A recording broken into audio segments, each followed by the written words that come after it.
but we're going to go ahead and let it breathe because we just got to connect Facebook. And then we're going to get going here tonight. Gut reaction. Stoked. And we are good. Welcome in, everybody. It's the Gut Reaction episode of the Mile High Huddle podcast. I'm your host.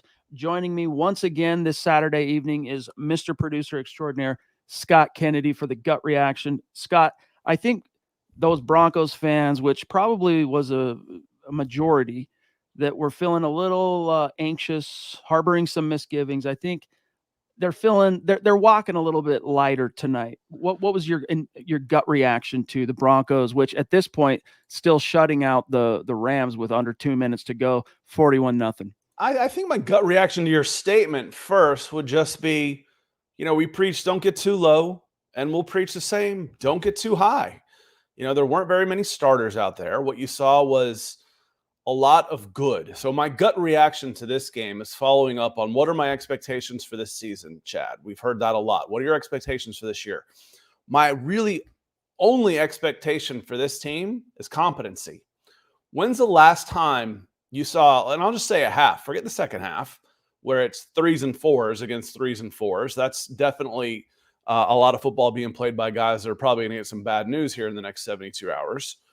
But in the first half, 2s against 2s for the most part. When's the last time you saw a Broncos team with guys that will play roles on this team look competent to that extent? And I roll back to about week 8 of 2021 of the Dallas Cowboys game in Dallas when they rolled in there and just had their way with the Cowboys. And that's really the only game in 2 years, plus 2 preseason games, that I've seen the Broncos look like that, where it looks like they've got a coherent plan. It looks like every player is on the same page. It looks like every player really wants to be out there and is fighting for a job, fighting for the Broncos, fighting for a win. That is what I believe you can expect to see out of this team this year. How that rolls out over the course of a 17-game season, I expect a lot of improvement. Are you going to see a 40-0 type of team? Are you going to see this team every week? No, of course not. Just like you weren't going to see the last 2-week teams every week. You're going to get better and better and better. And man, that's all I've ever asked for out of my teams, is just keep improving. Just keep improving. You're muted, Chad. Sorry. Consistency, competency.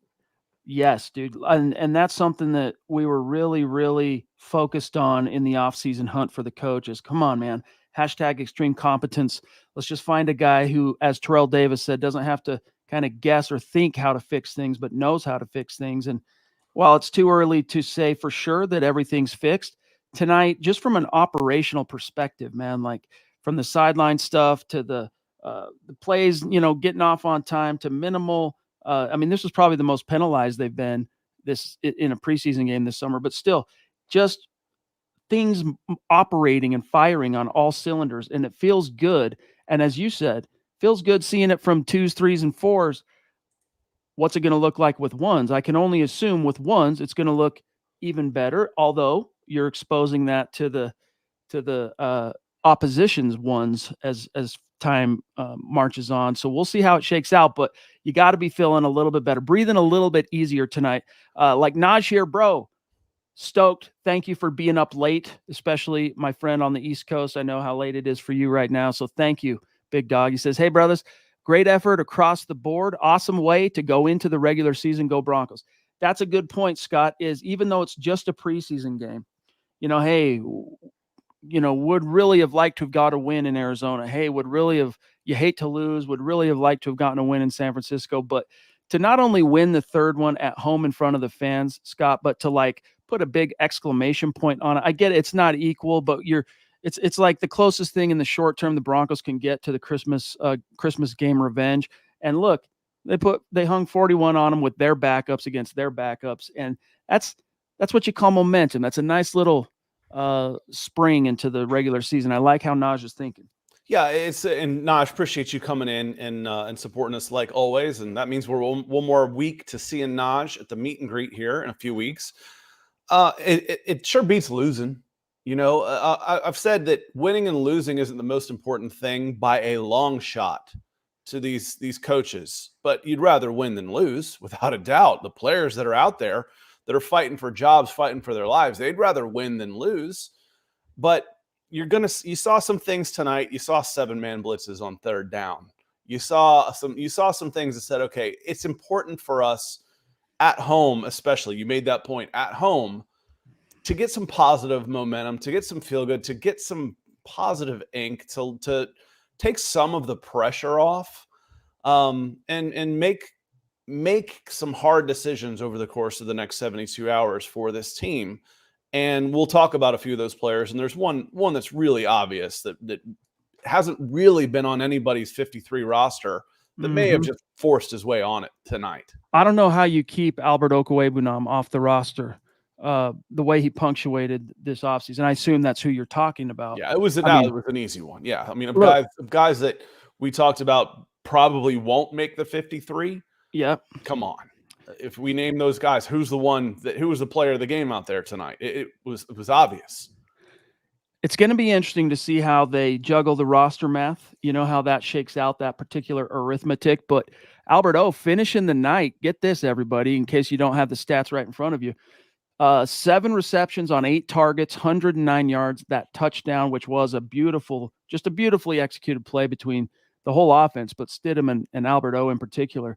Really nice showing. I liked also, Scott, seeing some vertical production from this passing offense, because what was the main takeaway you and I had from watching the last game in San Francisco is like, hey, the passing offense just not quite there. You know, just a little out of sync, just not quite on the nose. And hey, it was the twos, but it was really nice to see some vertical production and just overall some cohesion and rhythm and, you know, moving the chains, not just on third down, which, by the way, the Broncos on the night, they finished on third down 8 of 15, a really solid 53%. But, you know, hey, picking up 7 on first down, making it an easy second down where you got the defense on its heels, you can take shots.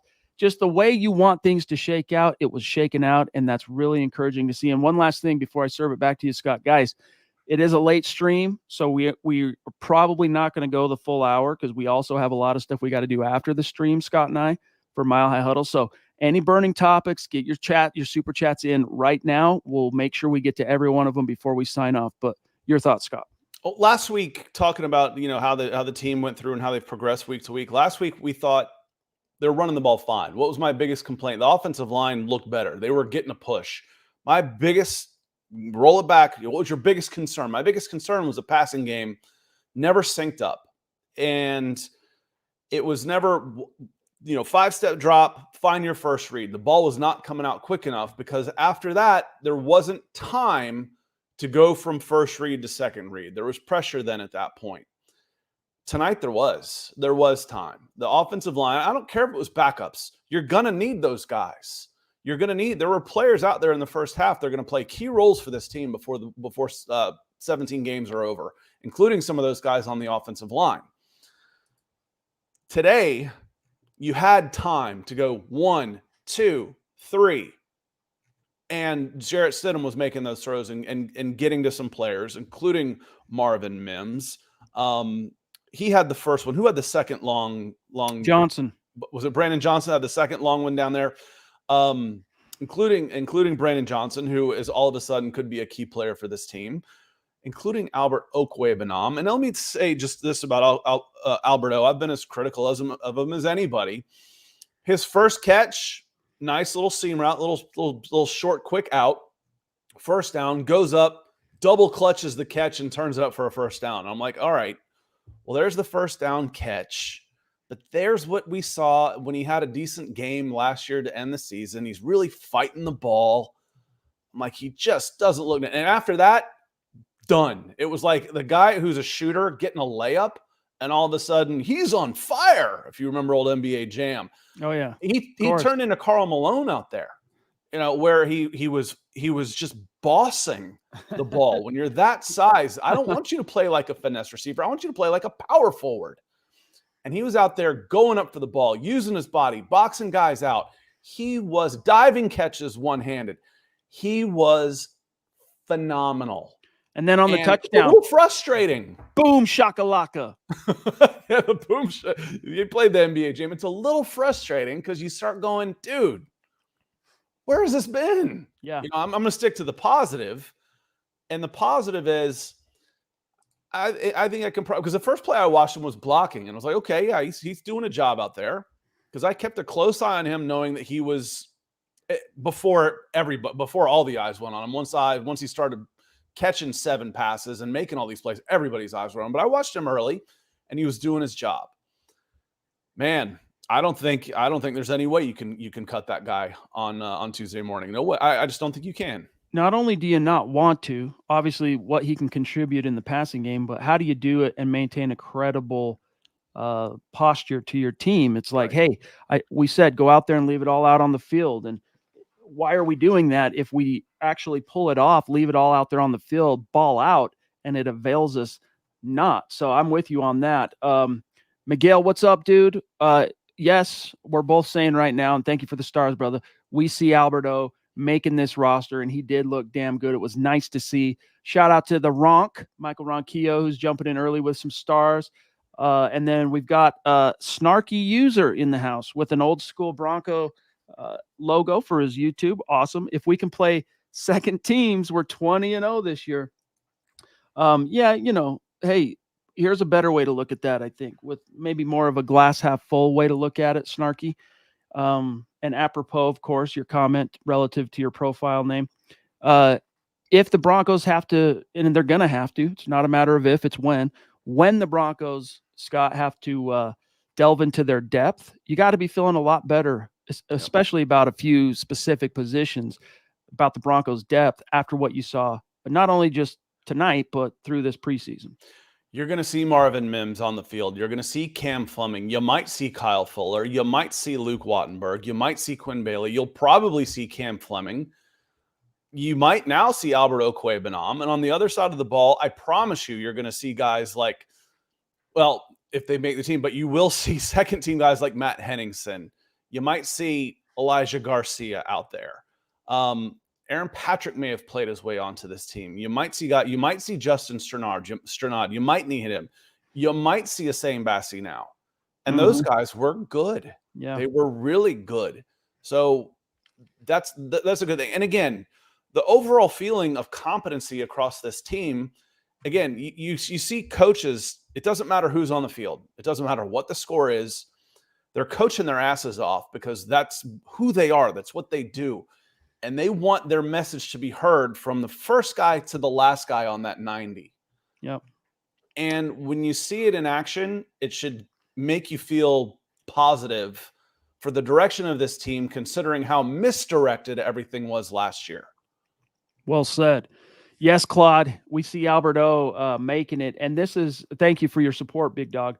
I love this. This is another symbolic distinction tonight from Phil down in Tucson. Love you, big dog. Says Peyton's first home win. Love it. Not only does he win big, but they serve a zero burger up to Sean McVay. And it's not apples to apples because we're talking regular season versus preseason, but so closely, Scott, on the heels. Because remember, that was Christmas. There's 2 games left after that. It's just a nice little precedent tonight, I think, that Sean Payton signaled to the whole wide world. There's a new sheriff in town. Let not your hearts be troubled. Yeah, and I think everybody knew, but again, you're still not sure. It's like, man, these guys are so dysfunctional that not even Sean Payton can turn things around. And you're not going to be able to just walk in. And the other part of that, Chad, was watching, the statement of intent, watching them push the line of scrimmage, 3rd and shorts. Yep. We are not going to be bullied around in our own house. If you come to see the Broncos, it's not going to be Broncos country has been good to me. They haven't said, Scott, quit saying bullied, and you can moving forward, hopefully. But the Broncos have been bullied in the trenches the 2 years I've been covering this team. Mm-hmm. It's not going to happen this year. It's not. They're going to go out there and fight back, and that is an identity among other things that you can count on this season. It's an identity. It's a attitudinal shift. Culture. I love it. Yes, it's a cultural shift. Frankie, what's up, dude? Says, hey, guys, they'd be silly to let go of Alberto. Hope all is well. And on to week 1. Go to the Raiders. I'll guess the Raiders. Go Broncos. Hashtag buck 'em, baby. Yes, Frankie. Thank you, my friend. Really means a lot to us. Miguel, Sanders needs to chill. Talking Drew Sanders. He needs to chill a little bit, or else he isn't going to get a check this year. He finished with a team high 4 solo tackles. He was actually outpaced in the final analysis by Seth Benson, who also posted 4. So they tied for that. But he had 2 assists to go along. So Seth Benson, Scott, the undrafted rookie from Iowa, who's kind of been a bit of an afterthought in the inside linebacker conversation, polished his preseason off, punctuated, I should say, well. Do you see him being a practice squad guy? Because even as well as he played tonight, considering the recent past, the previous 2 preseason games, the training camp, everything, I still don't see them quite going out enough to say you're on the roster and Sternad, we're going to waive you. So I still think it's Sternad rounds out the 4 guys, but what did you make of Seth Benson, if anything? I would say not anything, to be perfectly honest with you. I don't know how you can lead the team in tackles, and I watched this whole game pretty closely, and I don't know who Seth Benson is. I really don't, and that's going into, the tackle stats can be overrated. Guys are coming in, but you're watching. Did he make plays? I saw Drew Sanders out there making plays. I know who Drew Sanders is. Was Seth Benson out there making tackles for losses or going from sideline to sideline and doing something that drew your attention, or was he just in the middle of the field doing a job? Was it on special teams? And I'm embarrassed to say that, but I didn't notice Seth Benson at all in this game. I noticed Drew Sanders. Yeah. I noticed, and what Miguel's saying, he got a personal foul penalty on it. And there's some old school folks that'll say, okay, that's a weak personal foul. But if there is a personal foul that is called for unnecessary roughness, there is one in the books for unnecessary roughness. There's a face mask. That's pretty obvious. There's taunting. That's subjective. There's unnecessary roughness. That's subjective. Well, if I'm tackling a guy and I give him a belly to back suplex and land on top of him instead of just tackling him, that's probably into the category of unnecessary. Yeah. And that's why they've made a rule out of it. And I understand it. How many of these guys are we losing to injuries every single game? There's old school football. I get it. I'm old. Trust me. I'm with y'all on a lot of this stuff, but protect the players. I'm okay with that one. I can get into that personal foul at the goal line too, Chad. If we have 2 seconds, go ahead. I got some thoughts on that one too. Yeah. We'll get to Mark first though, for sure. Mark comes in. He says, I can't wait for the regular season to start. If we carry this momentum into the regular season, man, Albert O is balling out. Woohoo. Actually, there was not a who in there. It was just woo, woo, go Broncos. Or actually, it may have been a Ric Flair. I'm not sure where Mark's from. It could have been a woo. That's right. It could have Broncos and buck 'em. So I hope I got you somewhere in there, Mark. Appreciate you supporting us. The personal fouls and penalties on the defense when you're something in goal inside the 5-yard line, the punishment does not fit the crime usually. And I've said this forever and ever and ever. I would love to see some sort of rule change where you can bank those penalties. It's 1st and goal, Chad, and you're going to score. You're on the 2, and instead of you scoring, I grab you by the face mask and jerk your head off to the ground. Okay, well, now it's just 1st and goal at the 1. It's a 1-yard penalty. So I'm like, all right, what should we do? Well, let's let the score count, and then we'll basically call it a touchback on the ensuing kickoff with the 15 yards then enforced. You get the ball on the 10. I'm like, wouldn't that be better than 1st and goal at the 1 again, where basically for a heinous foul like that turns out to be a 1-yard penalty? That doesn't seem right to me. That seems unfair, at least in this case. And I've never seen them do this before on one personal foul, except in college when they're calling spearing or targeting or something leading with the head. They toss the guy. Now I'm like, okay, that has some teeth to it. Maybe they're coming around on this, because that was I would absolutely, within the rules of the game, want my guy to do that. If he's got the corner on you, I don't care if it's a horse collar. You grab him by the back of the the jersey and you yank his ass down so that he's falling and breaking his legs. You don't let that guy go in. It doesn't count against us like a touchdown would. Yep. In this case, he was tossed. So I was like, I'd still like to see some tweaking of the rules where the penalty, you can actually get the benefits of the penalty instead of basically rewarding the defense for cheating. He did get some face masks too, though, for what it's worth. The dude that got bounced, I mean. Oh, this one was all face mask. In this one, it was he grabbed him by the face mask and about turned his head in a circle like the Exorcist. That's why he got tossed. I've never seen a guy get thrown out for a face mask before. Yeah. But Full to me, that's speed. like, using a soccer reference or a basketball reference. That's a flagrant 2 and you're gone. Dude, I could tell you as a 43-year-old, almost 44-year-old man, if I was running full speed with a helmet on and someone tackled me that way, I'd have a broken neck. I'd be like in the ER. Chad Beach, what's up, bro? Great to see you. Says, evening, fellas in Broncos country. We better keep Alberto. He looked good and played great that whole game almost. I think they're gonna. Antoine Curry, what's up, buddy? Thank you for the super. The national media says has no idea about the Broncos. The announcer said Bassie earned a starting spot next to Surtain. Shake my head. Yeah, there wasn't any national, though. I think that was just Steve Levy, because Steve Levy was making some mistakes. He was in there with Ryan Harrison. They had Mike Kliss on. That was a Denver Broncos broadcast that you watched. Yeah. Levy was just kind of out there tonight. He did have a few mistakes. He couldn't help after Rippon entered the game. He couldn't help but call Stidham a couple of times, Brett Rippon. But, hey, that's why I like Levy, but that's why he's calling preseason. Albert O games since Missouri, and the first time he said his name, let me get this right, how he said it. He said Albert Okuibunam. Yeah, that's how a lot of them say it, dude. He said Albert Okuibunam. Yeah. Like, dude. And I'm like tweeting that up going, are you joking? He goes, and then Ryan Harris, who did a good job. This was still 10 times better than the Arizona Cardinals feed. My God, folks. Yeah. The first game. Oh, that was that was almost unlistenable.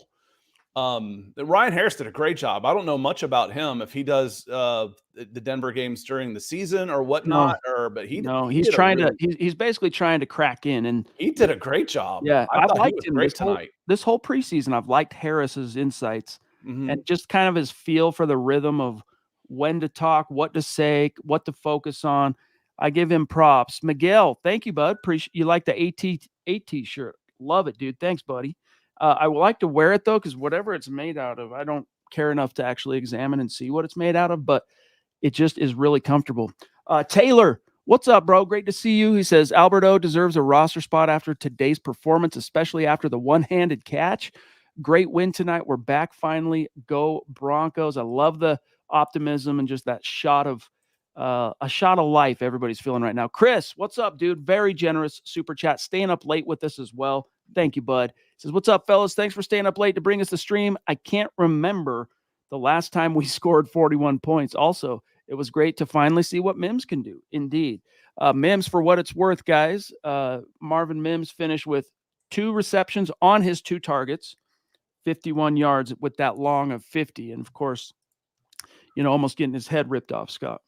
If I have one of the negatives, because the positive is Mims is going to be taking one of these spots, it's Montrell Washington on special teams.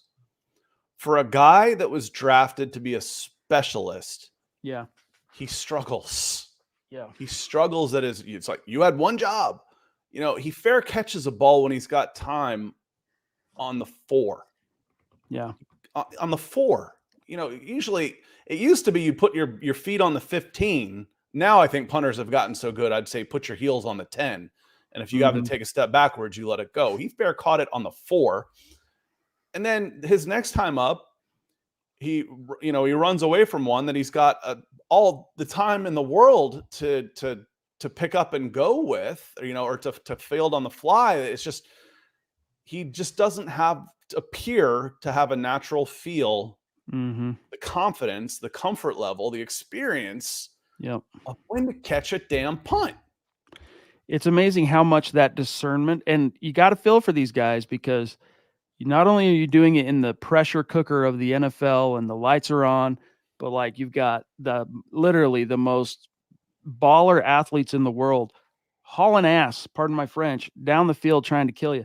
And you've got to go do these calculations in nanoseconds as your brain synapses are firing. You're going, weighing the consequences, the depth, all this stuff.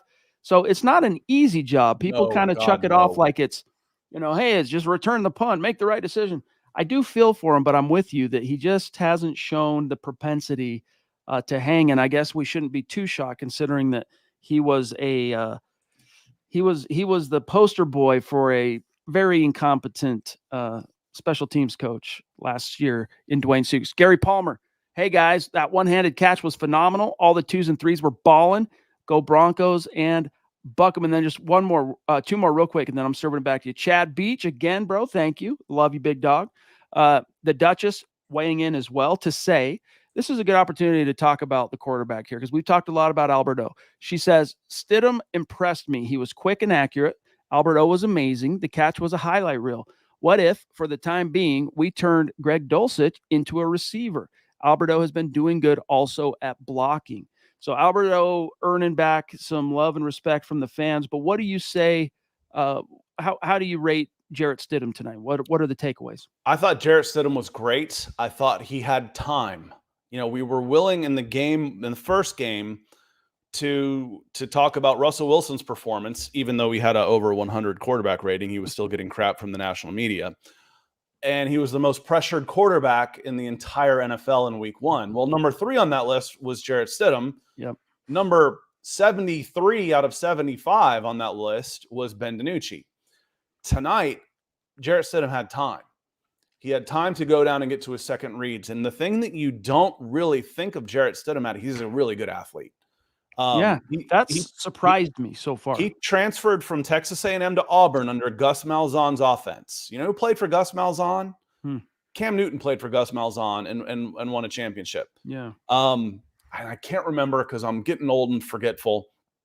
The guy that came in next to him who led them to the national title game against FSU at quarterback. Auburn?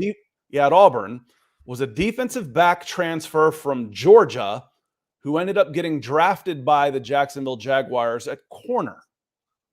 So you got to be an athlete to play in a Gus Malzahn offense, especially the quarterback position at Auburn.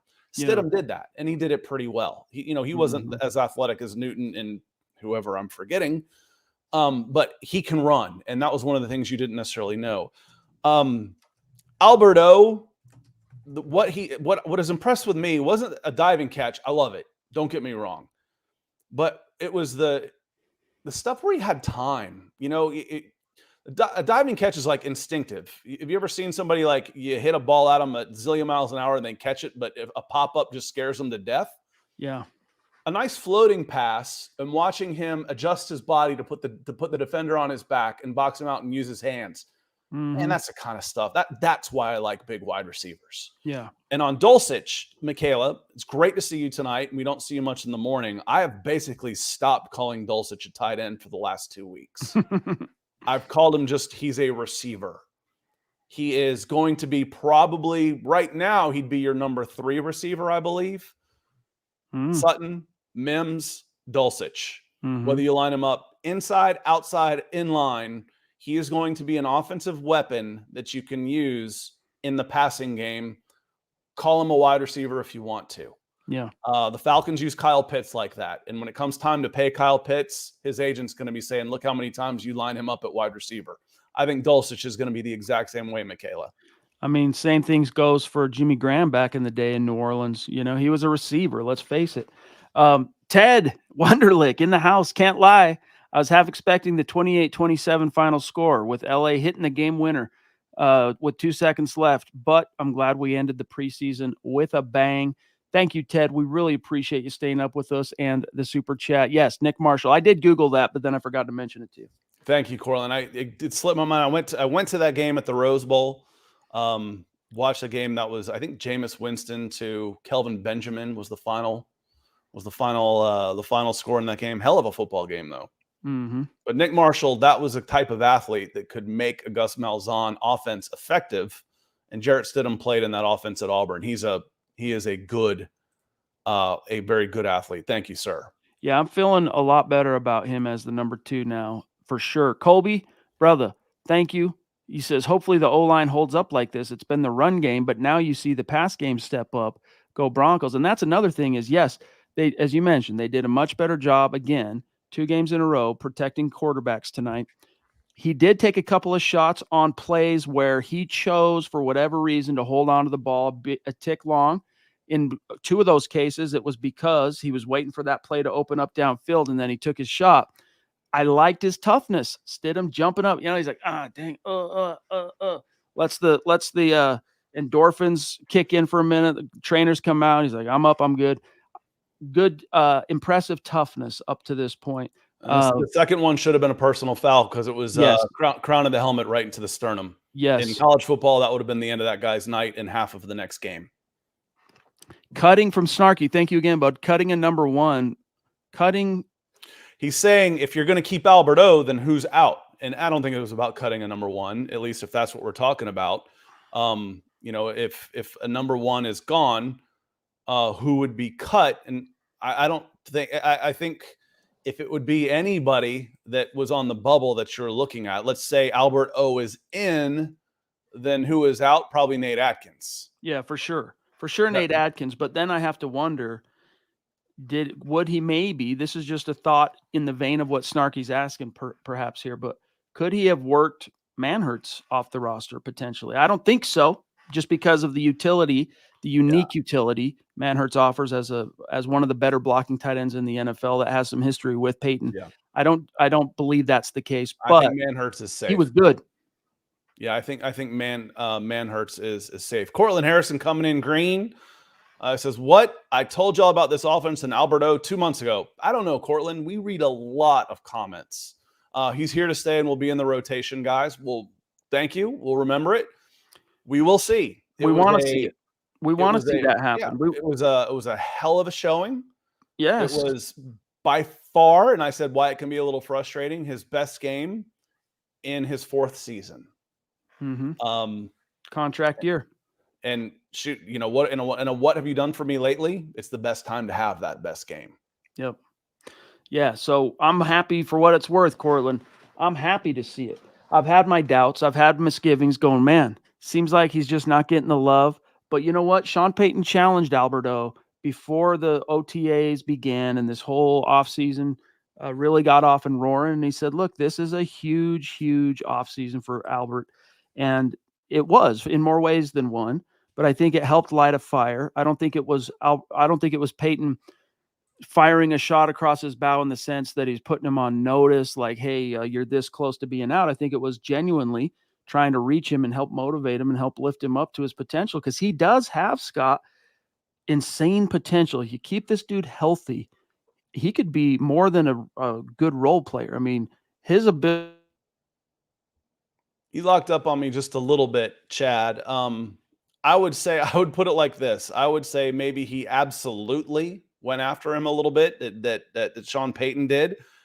And how he would motivate him would be, you are a 6'5", 260-pound, 4'4" man child. Not man, grown man. Stop blocking like you're Jerry Jeudy. Stop blocking like you're a 195-pound, 200-pound, slot receiver. Go out and get after some people. Exert your dominance on this, man. And God, it was fun to watch. I'm a huge fan of the tight end, a huge fan of them. I love those big receivers.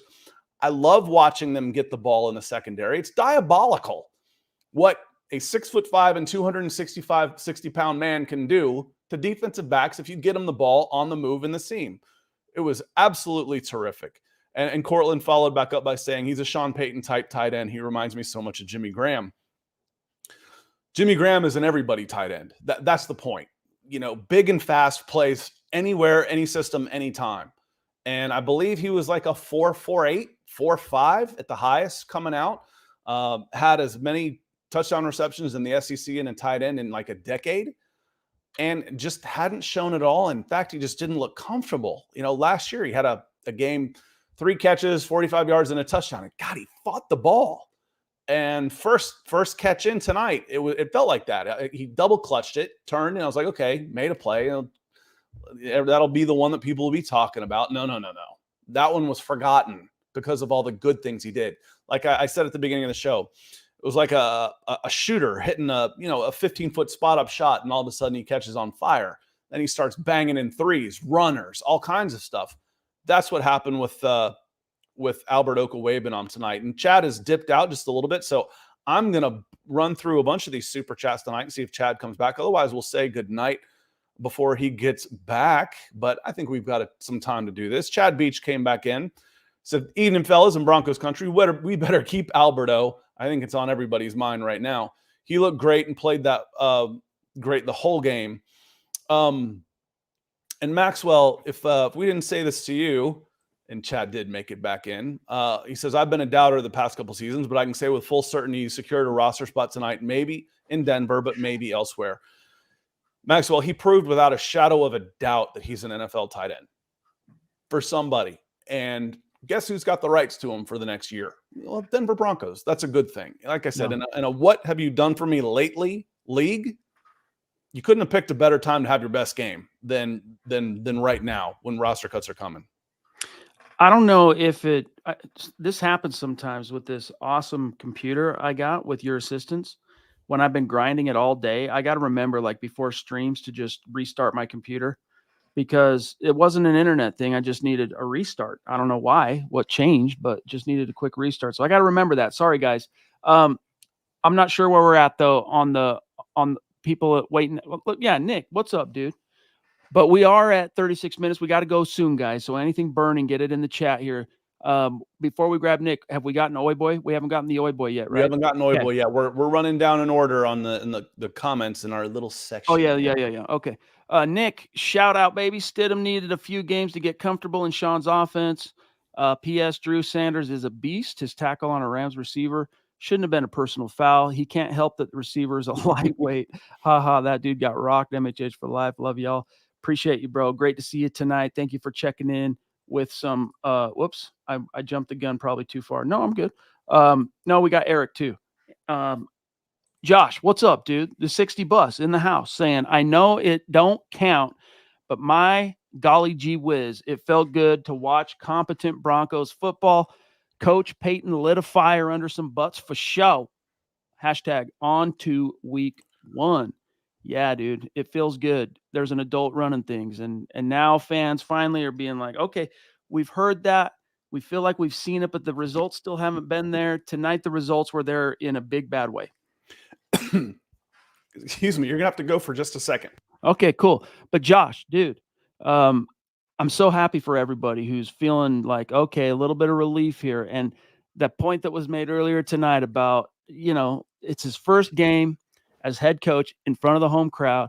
Kaboom, 41-0 on McVay's Rams. Hey, I was their 2s and 3s. So what? It was our 2s and 3s. All right. It was a statement, maybe not the type of statement, Scott, that, matriculates through the NFL and makes the whole league take notice, but it was a statement locally that there is a new sheriff in town. Let's go. Let's have ourselves a season. So really stoked for everybody. It was a statement that said, Broncos country, you can trust that it'll be better this year. You can trust that we're on the right path. Yep. Whether or not we've got everything fixed, whether a Super Bowl team, whether Russell Wilson's going to be a Hall of Famer, we don't know, but you can trust that things are going to get better. Talking about, there was a couple of things I wanted to hit, and I've forgotten already. So I'm going to go hit Fitz. They throw you off your game, dude. I'm going to go hit Triple G instead.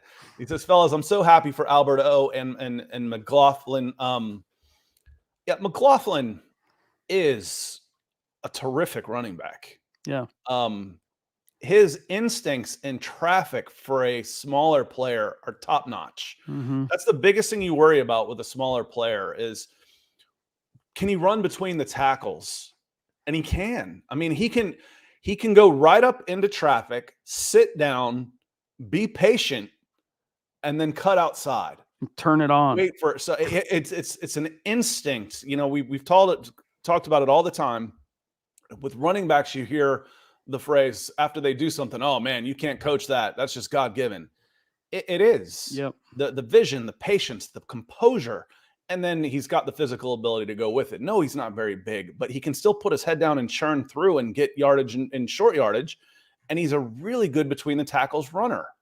Love this kid. Love him. I do too. I do too. Got to work on some of that short areas, his hands on those short little bullets, one little pass going through him, but still, as Phil says, for his size, I'm so impressed with McLaughlin. And no, I'm not prejudiced. LOL. I know size. I mean, it's just period. Or can you play 10 carries tonight, Scott, 48 yards and that touchdown? Let's see. I'm trying to remember his receiving stats. That's it. Because no. 4 receptions on 5 targets, including kind of a drop, 13 additional yards. So he gave you, he gave you 60 some odd yards of production on 14 touches and a touchdown. So, the downside is Tyler Beatty. Best case scenario for him now, Scott, is probably the practice squad. But yeah, as Justin said, I've been let's turn the page here because we are about out of time. I've been a Bassie hater from day one, but he's starting to win me over. Yeah, you could make that argument, Scott, that his 2 interceptions in game 1 and 2 respectively were lucky. But even those lucky plays, you have to still have the head up kind of awareness and presence of mind to be able to capitalize on those plays that do come your way. But I think it was more of a harbinger. It was more of like evidence that people weren't recognizing quite yet that actually this appears to be lucky, but it's that I'm in the right place at the right time for a dadgum reason, people. And then tonight, punctuating the whole preseason with, I'm going to go ahead and pick off a pass in every single game. Not only is he making the roster, but he's your number 4. He's your nickel for sure, backup nickel to K1. And maybe, depending on K1's health status, I mean, we still don't know exactly when he's going to be a hundo. You're going to see a lot of Isang Bassie this year, and he was encouraging this summer. If you think it was luck, let's do it again. Yeah. And in international football and soccer, you call those guys poachers. We called them, and when I was playing in high school, we called them cherry pickers, meaning they didn't do anything but score goals. Well, that's pretty important. Knowing where to be, having the instincts, and being in the right place at the right time, peeling off of your coverage at the right time. You see that at a lot of safeties, and playing in the slot is very similar to being a man marking safety. You see safeties drop down. Maybe you can play the nickel corner. A nickel corner has got to be quick as a cat and a head on a swivel and have instincts galore. It's and you got to be tough. It's a really tough position to play. Let me see here. And going back to Cortland coming back. Cortland, appreciate you. This is a hat trick for you, speaking of soccer. Really appreciate you. He says, so we just witnessed Montrell Washington's last game as a Bronco. I think so. You think he will be an Isaiah McKenzie type of situation? I don't think so. Isaiah McKenzie was, I just looked it up where he was drafted, and he was a 5th round draft pick. So 5th round, Georgia. Similar there. But I think when he went after having a good 3-year career at the University of Georgia, he wasn't surprised when his name was called on draft day. Montrell Washington was. That's not always the best sign in the world. Montrell Washington was a bit of a reach. Isaiah McKenzie was not. I think they're different players here. So can Montrell Washington develop into a good special teamer down the line? Yes. Maybe. Will he? I don't know. Is he going to be the offensive all-around weapon that Isaiah McKenzie can be? I don't think so. Well, and the thing, too, that is different between these two players is the thing that flamed McKenzie out was ball insecurity and just butterfingers. The thing that's flaming Montrell out is just that lack of presence of mind of knowing just, again, it's hard because it is these split-second decisions they have to make, but knowing when to knee it, knowing when to let it bounce, knowing when to return it. And then once those split-second decisions are made, right, in real time, what really separates the great punt returners from just the guys who go out there and kind of get the job done is what they then can do with the ball in their hands.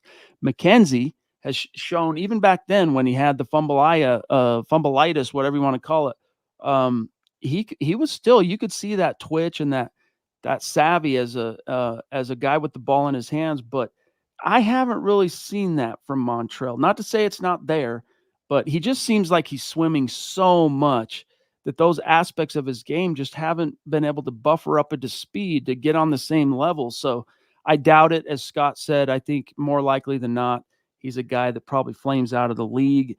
And it's unfortunate because he was a 5th-round pick. You hate to see it, but David, what's up, brother? Love your profile pic. Still my dog. He's saying, good evening. Alberto surprised me pleasantly. I was also very pleased with Drew Sanders. McLaughlin is no longer a surprise and may become, Scott, the next Terrell Davis. Hashtag Denver Broncos for life. He should be so lucky. We should be so lucky. Whenever I think of the ultimate third down back, your first is always gets cemented in your brain. And if you were a child of the 80s like me, you will remember the name Dave Meggett. I was just going to say Dave Meggett, dude. He's the ultimate third down back. He was on the Super Bowl teams for the New York Giants. I think he'd be more like that. Terrell Davis was much stronger, much big man. Terrell Davis was much closer to someone like Emmitt Smith. Mm-hmm. I don't want McLaughlin getting 25 carries in a game. I like him to be a specialist, but in a specialist the way I want a designated pass rusher to be a specialist. Yeah. Where he may only play a third of the snaps, but he gets 2 sacks a game and changes the game. So I love his role on this, but I'm going to pump the brakes just a little bit on what his long-term potential is. And I don't think it's going to be, Hall of Famer. maybe he can give you, a Philip Lindsay-esque type of short-term flair of production. Maybe it's a CJ Anderson where it's more of a 4 or 5 year arc. CJ did help win a Super Bowl. CJ did earn a Pro Bowl. CJ did have 1,000-yard rushing season. So both those guys undrafted. Let's hope McLaughlin can follow in their footsteps as that next guy to earn a Pro Bowl from the undrafted ranks. Look, across the pond, not necessarily staying up late, getting up early is William. What's up, bro? Thank you. He says, for the greater Broncos country, the best part of the telecast was seeing Randy Gradishar get some respect as a true warrior linebacker. We will be happy to see his Ring of Fame move to the Hall of Fame area of the stadium. Go Broncos. Yep, it's dang close, man. It's dang close. I can't wait. William, welcome in. And that is such a great point. Even preseason football gets better views than MLB or NBA playoff games nationally. Wild. And being that the Broncos broadcast was simulcast to the NFL Network on a national and international level, millions and millions of non-Broncos fans tuned in to watch that, and they had a great segment on Randy Gradishar. William, that is such an excellent point, that being able to have a home broadcast that went national gave the Broncos an excellent chance to say, hey, look at this guy. It's about damn time. Yep. And by the way, it wasn't just him. What a great a great opportunity, and appreciate you, William, for coming in. I mean, it's still wild to think that one of the most iconic individual defenses of all time is yet to have a Hall of Famer, but that's about to change. The Orange Crush is about to have their guy. Eric, what's up, dude? On Facebook, great to see you, brother. Evening team MHH and Broncos country. Nice W tonight, albeit preseason.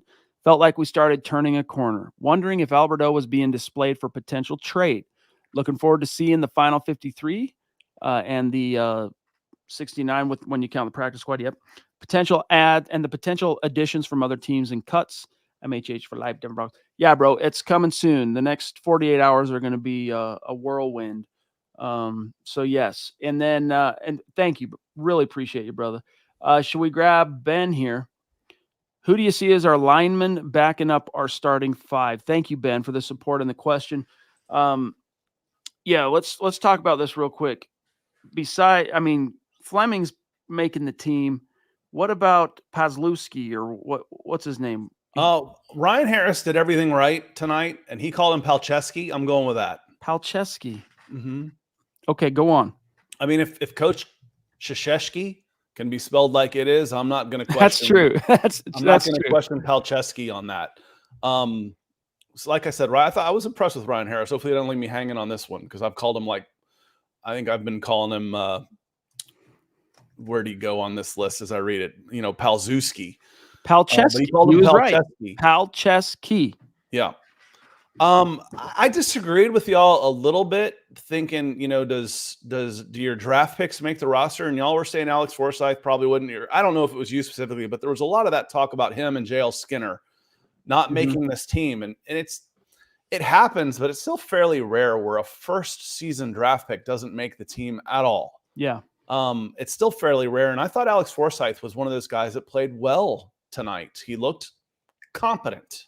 Which is pretty good for a 6th, 7th round rookie who got drafted like 255. 7th round for sure.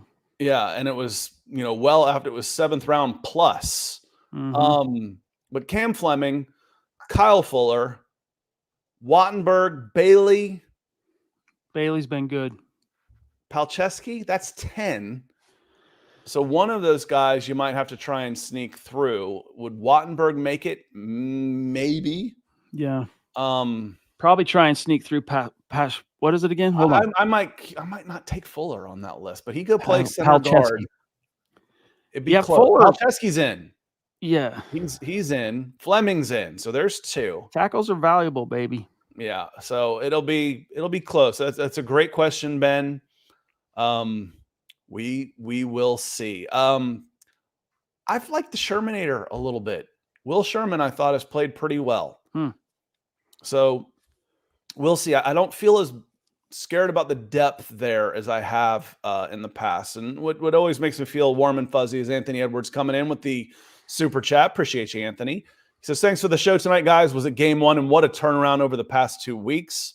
Was wondering which corners would make the final roster after tonight. The announcers had Tremon Smith making the team, LOL. And one of the reasons, and the announcers, remember, the announcers in this case that were going through the list was Mike Kliss.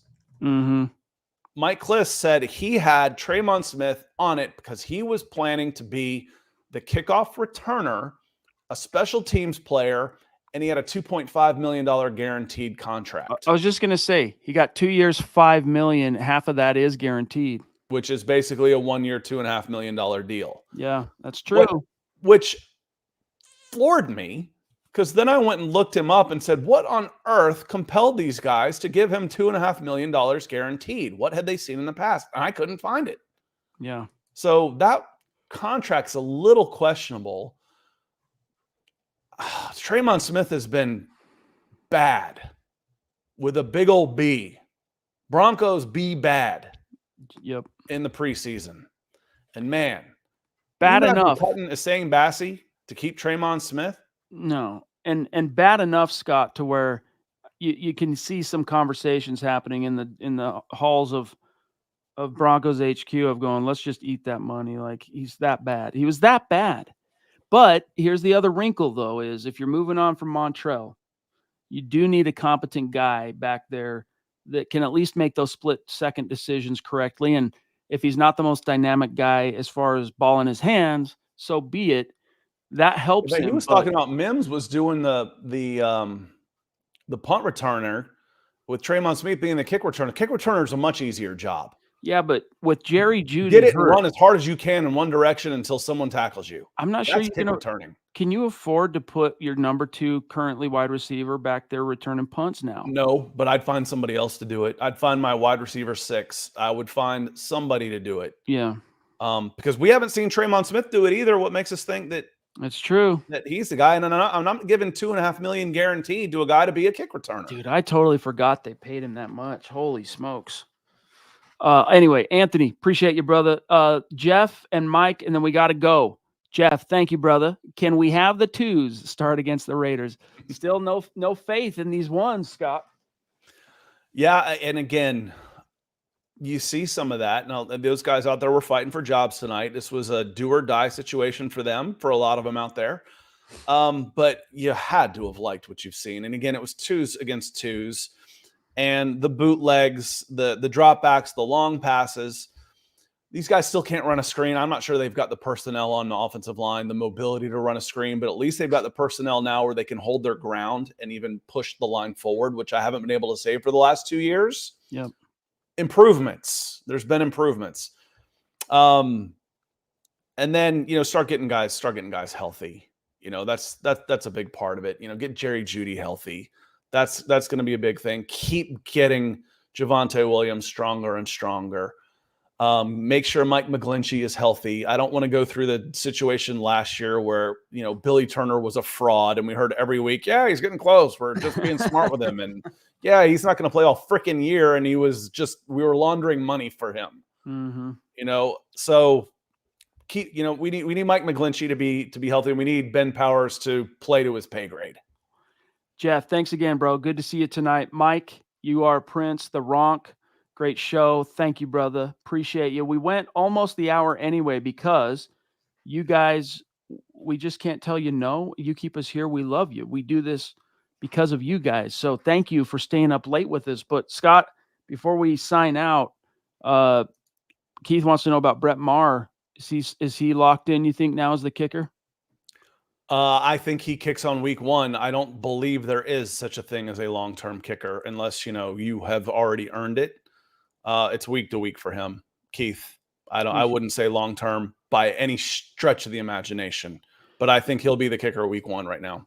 Yeah, he's their best option right now. And I think he's eased some anxieties, both internally and externally, but he looks comfortable out there. Again, that the belief is huge. When you go out there and you're looking over your shoulder, especially that's the most mental position out there. It's not even a football position. I won't let my son, who's played soccer for 7-8 years, just started playing football. I won't let him go out and kick. I said, because that's all they'll have you do is kick. Yeah. Like, that's not playing football. If we want to kick, we'll go kick. We'll go kick. I'll hold it for you. You want to play football, go play football. So it is totally mental out there. And having the belief from your coaching staff it means the world to him. And hopefully he'll get over that because he's got the ability for sure. It's just between the ears.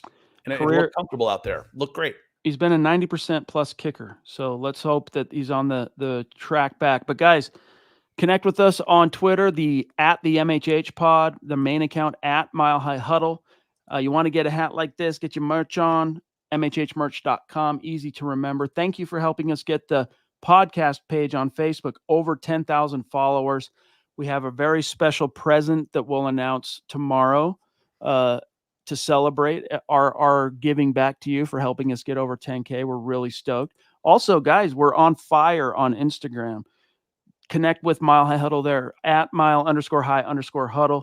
And then, hey, you know what? Every one of these episodes goes up on Apple Podcasts, Spotify, wherever you listen to your pods. Be sure to give us a review if you're listening to this on demand, but especially on Apple Podcasts. It really, really helps us grow. And then, hey, while you're here, like, subscribe, share it. If that's the biggest testimonial that we could ask for is if when you share this content. So with that said, Scott, thank you for staying up late once again, bro. And I'll let you do the sign off for us. You do it better. Oh, the sign off. I don't know the sign off. I usually just say something like, we'll see you next time. But in this case, I'll try and channel my Zach. I'm not nearly as good looking as him or as young or as talented, but I'll give it a chance. And he just always likes to sign off with a pretty easy, go Broncos. Go Broncos.